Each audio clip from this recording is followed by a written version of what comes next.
Just talk about the guys and how pleased I am with them, with all the guys this whole spring. So obviously start with I guess you call them the three horses with Mafah man, Uno, and my man Pace.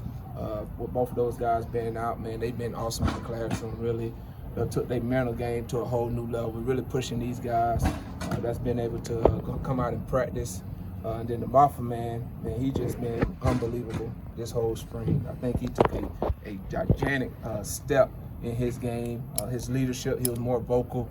And then you have Tristan Rigby, walk-on guy, and Kevin McNeil, who's a walk-on. Then we had, Domonique Thomas, who came here in January. All three of those guys walk-on. Well, all four, because you have Wise Seeger.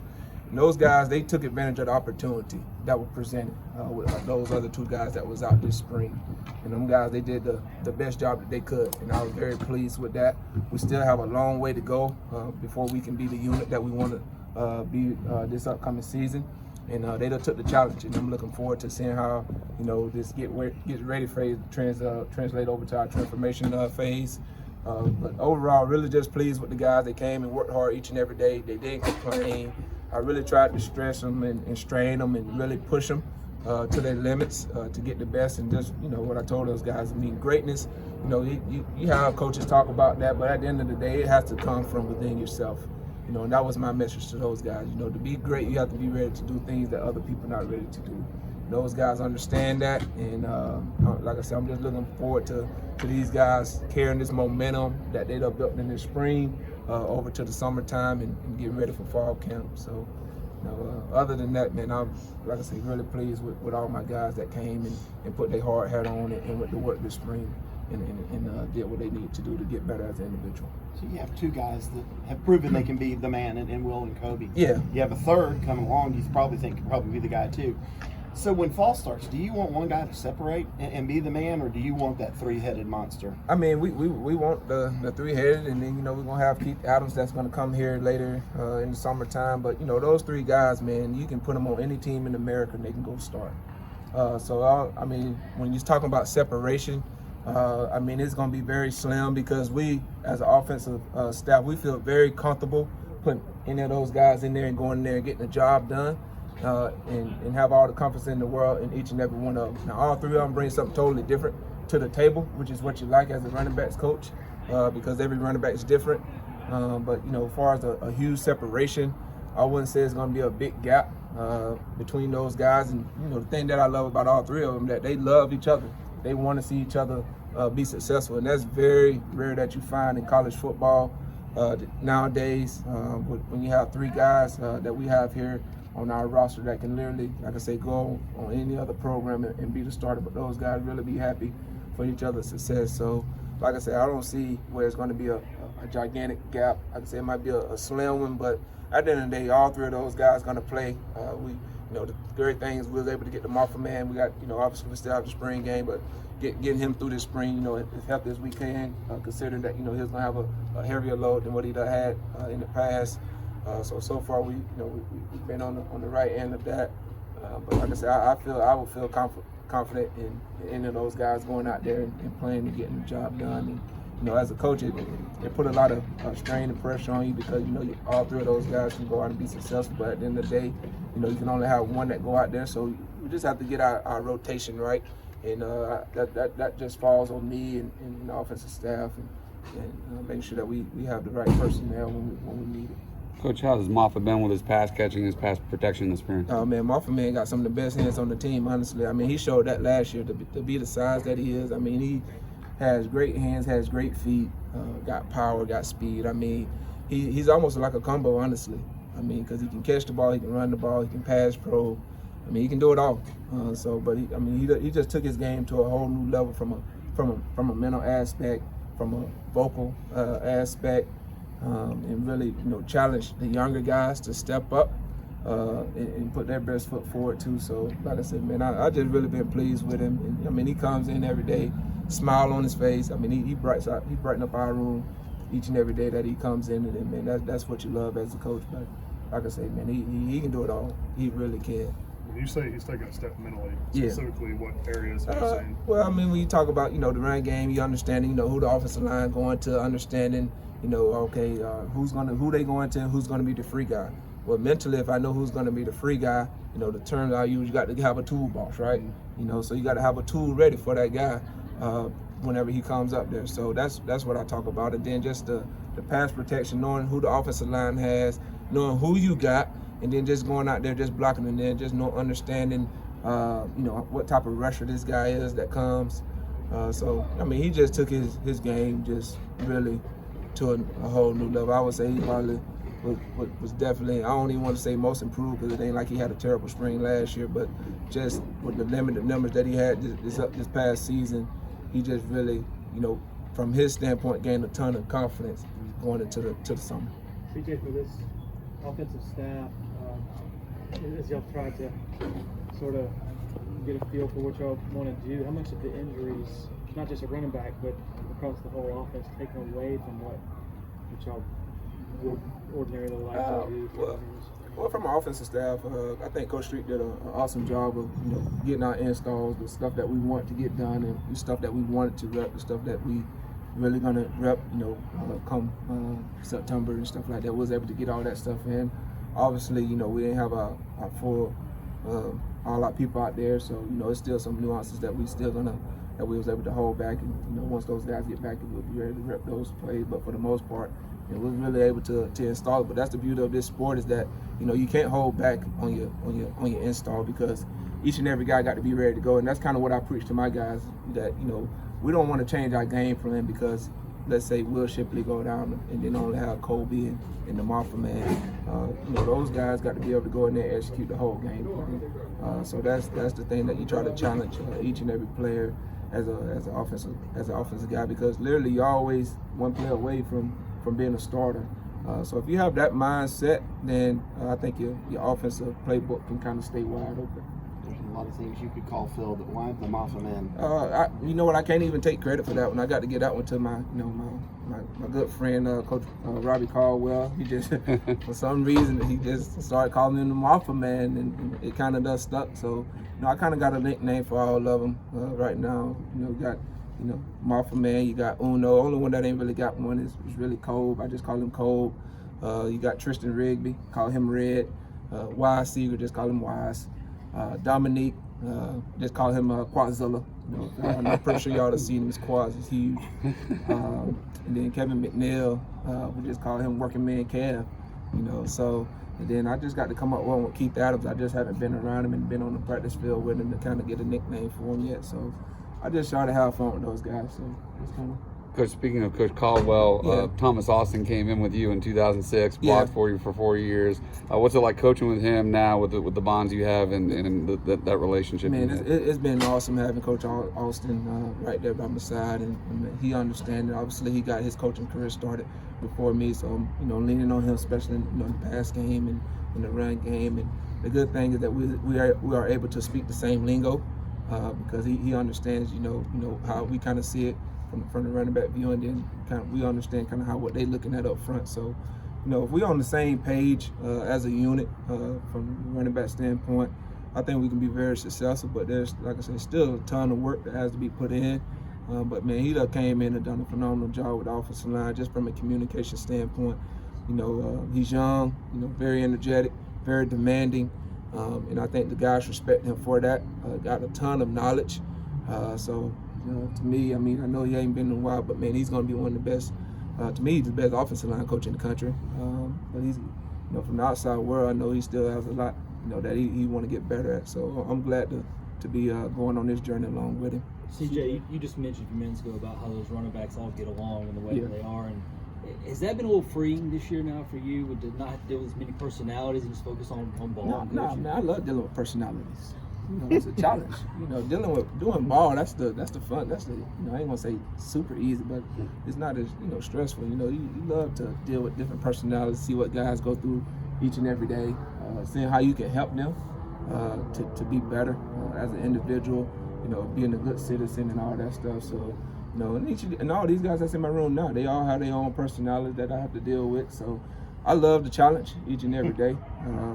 To deal with a different personality, because I know how to push each and every person button in my room, and I know what kind of get them going, and that's the beauty of a coach, that you have to know what buttons to push with each and every guy in your room to get them ready to go play. So, and I kind of have a good feel of how to get all those guys ready to go rock and roll. CJ, what did you like what you saw from Keith Adams as a prospect, and you're just hoping to see from him when he arrives this summer? Man, he's tough. Obviously, we all know his dad played linebacker here, so I'm pretty sure he has some of that, in his DNA.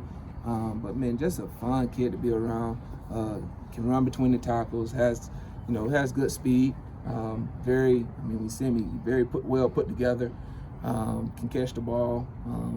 Haven't really been playing the position a long time, so he's still learning the nuances of it. So that's the good thing about it. So he's still able to grow in that area. But he's going to be huge for our room. Just a big personality.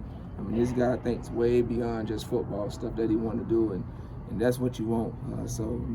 Great student.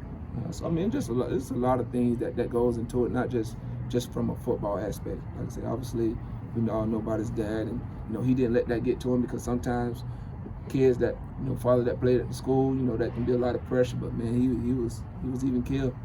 He was like, I want to set my own path. I know my dad played there, and people might try to compare us and want me to go down his same path, but I got my own journey set out for me. So once he told me that, I said, oh, this the guy, let's go. At what point this offseason do you expect to get Will and Cobley back full speed? Is there a timeline on that? Yeah, I don't know the timeline on it, honestly. Whenever I told them guys, whenever they're ready to rock and roll, you just let me know, and we'll be ready. We'll be sitting here waiting for you to return. The biggest thing with both of those, obviously, is just getting back, fully healthy. But I don't want to sit here and put a timeline on it and then something happens, because you just never know what can happen in a rehab session. So whenever they're ready to come back, I'm gonna be sitting right in my room waiting for them, and ready to hug their neck and get them out on the practice field and yell at them a little bit. Christian was telling us a while back that one of his biggest learning experiences has been learning how to balance loving his guys with challenging. Yep. Can you speak to that from your end? Has that been a learning experience for you, or you feel like you're more natural at sort of learning how to balance those things? You always learning that, but I kind of got a good feel knowing how to challenge those guys and knowing when to love up on them. That's something that I kind of learned as a player from some coaches that I had, kind of seeing how they done it, and then kind of just sat back and watched how other coaches done it, and kind of just took it from there, and then just really just put my own spin on it. But I think I got a really good feel for it. Those guys know I'm not a huge yeller. But they know when Coach serious, he's serious. But then also at the same time, I love up on them. Just like I told them, man, they've done a great job this spring. So guess what? My wallet gonna probably shrink a little bit, because I'm gonna reward those guys, and that's what it's all about at the end of the day. Rewarding your guys for coming out and putting everything they got into a spring practice, and just showing your appreciation for them. A lot of guys, complain and do this and that, but these guys, they didn't complain. So I'm gonna reward them and, take them somewhere, eat maybe, and have a good time. Let them run a build up, I guess you call it. Shipley's been able to be out here a little bit, obviously, but how hard has it been for him to not be out here? Oh man, you see it in his face. He's just a kid that just loves the game of football, loves to compete. So this been a challenge for him, but like I sat there and told him, man, at the end of the day, you just got to get well, and when you're ready to return, we'll be waiting for you. But man, he loved being on the grass. He loved competition, and as a coach, that's the stuff that you love. You see, I see it every day in his eyes that he'd rather be practicing than doing that stuff. And he's able to come and do some indie stuff early on in the spring, and kind of just get the juices back flowing. And he's biting at the bit to get back at him. So get back out here. So I'm gonna have to. I know come fall camp, I'm gonna have to hold him back, because I know he's gonna be super anxious because he's having a long little layoff. But it's gonna work out in the long run. We saw him out here you're doing drills with the running back, trying to knock the ball away. Yeah. So I just wanted to see if he after his football career, if he was ready to jump in the coaching world. So I told him he ain't just gonna be standing around. So I just gave him something to do. But he loved that stuff. All those guys, they love doing stuff like that, pushing each other, trying to help each other out. And like I said, he's been very vocal in our room. With these young guys having the opportunity that they have in front of them, he's really been pushing them, really teaching them, but demanding. Shipley's a very demanding guy, and not in a bad way, because he the best is the standard with him. There's no lackadaisical, there's no drop off, and he's gonna push you in every aspect of your life. He even pushes me as a coach. You just can't come in there and just think you just gonna say something that he's gonna get it. He's gonna do his homework, and he's gonna know exactly what you're talking about. So you know, that's why I love waking up, because I know it's a challenge each and every day I come in there, because those guys expecting the best out of me, and they're gonna get the best, and you know, so we'll see if he got the stick in the fall. See how much he liked that part. You've had almost 4 months to reflect and look back on the College Football Hall of Fame. It's been 4 months. Almost 4 months, December. Yeah, hard to believe, isn't it? It's about to happen. What stood out to you about that weekend? What was your favorite part? Would be it, you know, a player or coach you talked to, or if you have any good Dabo stories from the weekend or from that Tuesday? Honestly, the favorite part was just being out there with my daughter. Honestly, my baby girl, she just turned 16 last Thursday, so she was very small when I played here. You know, she was like maybe 4 years old once I got done, so she wasn't able to really grasp, you know who I was. Now that she's older, you know, she'd have been, you know, with me along this journey. She always see people come up to me. She understands the whole magnitude of it now. So just getting a moment to share that with her, that was probably the special part of it. You know, and then just, you know, my family and friends out there. And then obviously I had a chance to sit down with, you know, Eric Dickerson. I mean, come on. That's one of the GOATs of our position. So to be able to sit there and talk with him, and then to go in with Darren Sproles. Me and Darren Sproles actually had the same agent, the late Gary Richard. So I knew him before him, so to be able to go in with him, man, that was awesome. And then also Tony Romo. I mean, just a funny guy. So, I mean, it was overall the whole class, man, just great individuals. And to sit up there on that stage and see their highlights and what they accomplished as an individual player, so humbling. I mean, I'm always trying to study the history of our game and history of players, and to sit there and see what some of these guys have accomplished in their careers. It was a humbling experience for me. But we had an awesome time. My family really enjoyed it, but I'll probably say being with my daughter was the highlight of that whole weekend. CJ, other than his enormous quads, Yeah. what has stood out to you about Domonique? Thomas? Yeah. Domonique, just how quickly he was able to come in, honestly, and really learn our playbook and learn our offense. I mean, he got here in January. That kid is a grinder. He stays in the fan room. I mean, he get up here super early, pretty much before anybody get in the building. He take pride in his work, and he want to be a perfectionist. You know, he want to get better as a player, and that's what I love about him. He just came in, put the blinders on, and went to work, and really was able to establish himself as a good player for us. So, man, it was great having him come in this spring to take some load off the Mafah man, just because how quickly he was able to pick it up. But he's still learning.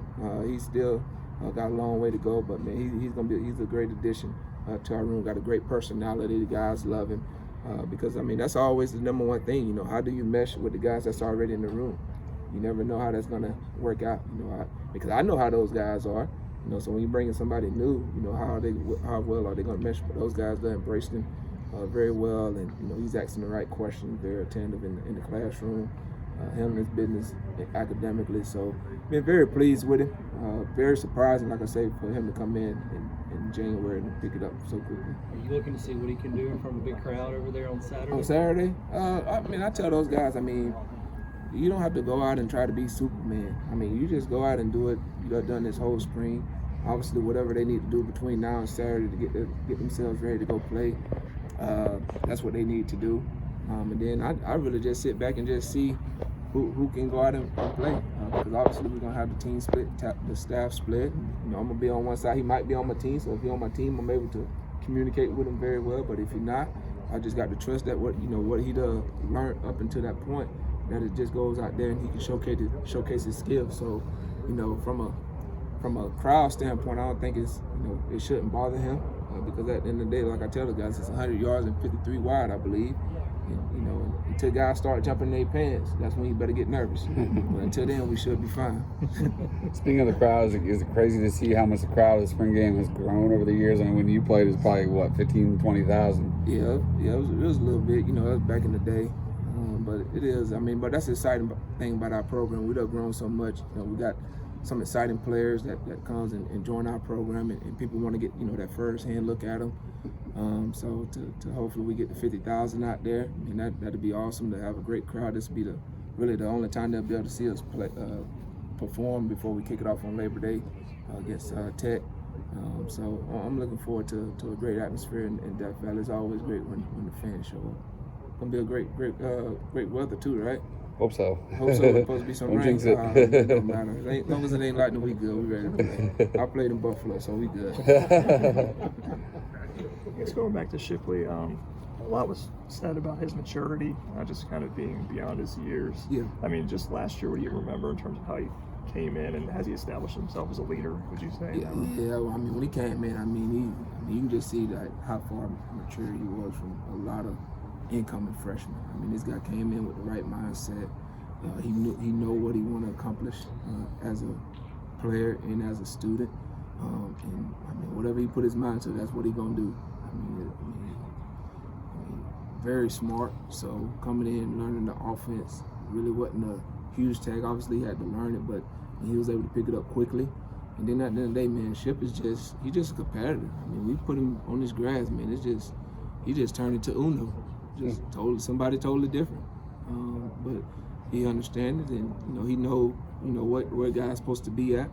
And you don't see that a lot in a lot of young guys. And like I say, I know he was going to be better this time around just because he had a year up on his belt. So now you can see, okay, this he's almost like a junior, honestly, because he just has so much knowledge. He understands the game. Obviously, he got to get better. He knows that. We done had numerous talks about that.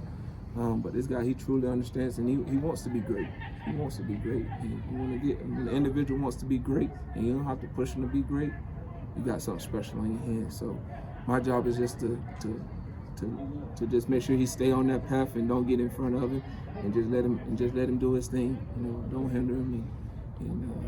So I'm glad to have him. I mean, he's a special talent. I know Beaux Collins has been out recently, but you're working at him at punt return, correct? Beaux Collins? Beaux Collins. Yeah. How is he doing in that? Oh, yeah. I mean, he's very fearless, can catch the ball, very confident back there. I mean, that's gonna be a tough one. Who do we put up back there returning? I mean, you got Beaux, you got Will Taylor, you got Will Shipley. So it's a tough competition. Mm-hmm. But we'll make sure that we get the right guy back there. It's gonna be fun. We do for one, both from the punt return and kick return. We do for a couple this upcoming season. Obviously, you're a guy who did a lot. So are you worried at all about Shipley doing a lot? From the return game? From special teams and running back? And No, I do a great job of managing him. And, like I tell them guys, man, you can't play this game scared. That's my job, not to overwork him. And he does a great job communicating with me whenever he needs a breather or something. So I'm not too much concerned about him, having a workload just because I have two other guys that can go in there anytime and get the job done. So that never crossed my mind when having really with none of my guys, them having too much of a workload. Now, if he was the only guy, then yeah, now we're talking something totally different. But with us having other guys in that room that can go in there and get the job done, not concerned about that. Really, when you look at all those guys I have. Phil, I got Kobe back there that does kick return. Phil does kick return. So I feel comfortable with any of those guys that can go back there and get the job done if he need a breather. So from a workload standpoint, he should be fine. Now I'm gonna work his tail in fall camp. I done gave him and Kobe. They had their little vacation. Come fall camp, I'm gonna work their tail. And then put the Mafah men on a little summer vacation for a little bit, a little reward. But now I'm just so juiced up. I'm so pumped. Just so excited about the challenge that's in front of us. Like I said, these guys want to be awesome. They want to be great, and I'm looking forward to going down this journey with them this upcoming season. So all I can tell you is buckle up. TJ, if anybody's got one. I think that's a good way to end it. Yep, good way to end it. Thank you, Coach.